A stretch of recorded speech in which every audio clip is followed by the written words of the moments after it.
Yan ang ginagawa kong patibay ng dun sa bangka.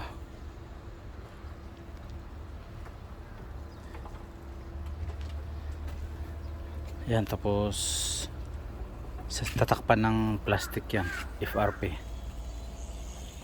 para mas matibay yung ulo ng bangka, para mas matigas yung ulo ng bangka na parang ulo ng tao.